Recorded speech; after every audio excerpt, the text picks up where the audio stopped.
This little guy right here, the Pixel 4a, not to get confused with the 5G model, has been out for over 6 months and there's a lot to talk about. I remember reviewing it a while back after a month of using it, and aside from the performance, I was impressed with the improvements made over the Pixel 3a. It got a better design with a display that has a lot less bezel, it lasts longer on a single charge, provides a 3-year guarantee of updates, and is also $50 cheaper than the 3a. For the price point, there's a lot of value here, and let me tell you, I have no problem recommending the Pixel 4a to anyone who is looking for a cheap phone that will last them a couple of years. However, that's not to say that I had a completely smooth experience. Now, the frame of the phone has held up really well. Granted, I did use a case to give it that extra protection and to get rid of the grease smudges on the back, but since the entire back is plastic and the front glass has Gorilla Glass 3, I was never really concerned about accidentally dropping and breaking it. I'm sure there'd be a few scuffs if I did, but overall it'd be fine. Plus, in my time of using the phone, it never really did touch the ground. The 5.8-inch display made it really easy to grasp and to use with one hand. And I must say, this is an extremely comfortable phone. It's very lightweight, and the seamless back, curved edges, and flat display never made me want to put the phone down. The backside fingerprint sensor also made it really easy to turn on and unlock the phone with just one hand, and the buttons on the side never gave me any problems since they have perfect placement and are incredibly tactile. I guess what I'm trying to say here is that after years of using this phone, one of the main things that stood out to me was just how easy it was to use with just one hand. However, with the phone being relatively small, I can't say it was the best option for entertainment purposes, such as watching a movie or gaming. First off, the stereo speakers don't sound that pleasant at maximum volume, and the quality of the screen is also not the best, especially when you compare it to a higher priced flagship. It's not horrible, I'm just saying there are better options out there. When playing heavy 3D graphic games such as PUBG or Call of Duty Mobile, it got pretty laggy. It almost wasn't playable, but if you're a light gamer who just plays games like Among Us, you shouldn't have any problems. What was a problem for some users was the touchscreen.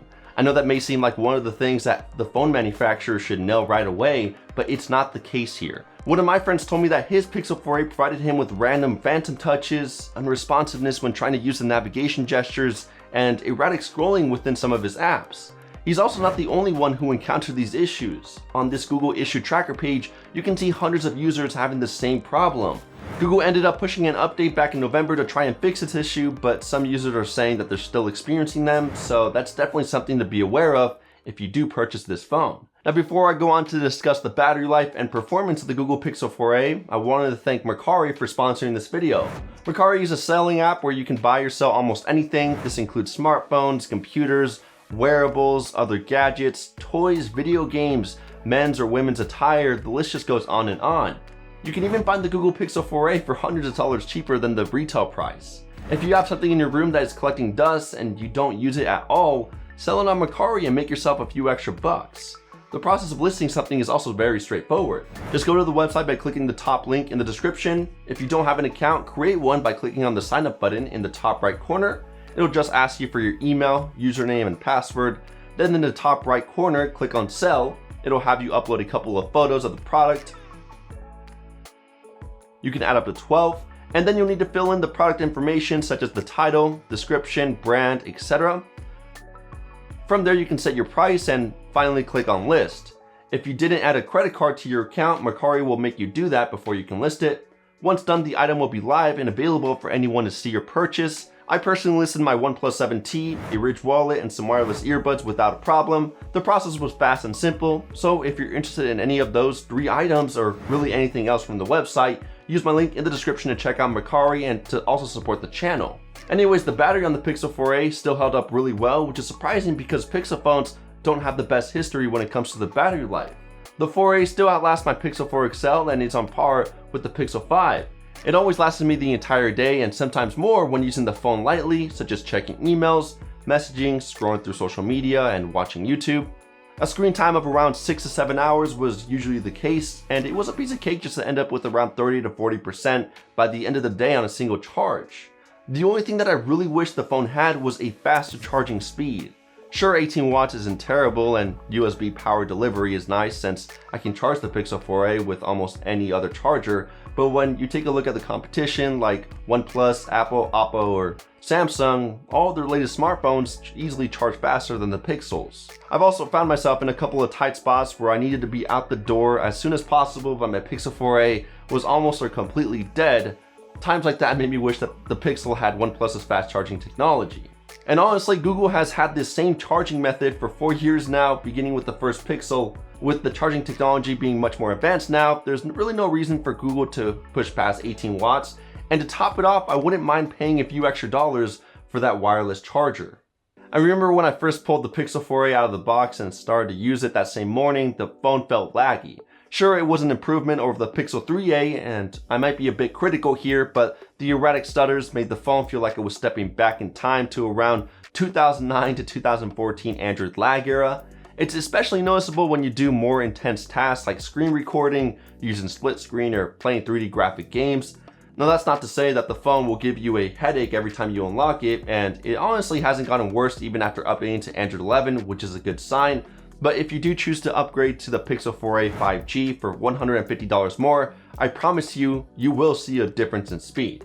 Now, as I said, I did end up receiving the Android 11 update with all the improvements made to the notifications, a Smart Hub power menu, app suggestions in the Pixel launcher, nearby sharing, a new screen recording feature, and a lot more. And I still have 3 years left of guaranteed security and software updates, which is phenomenal.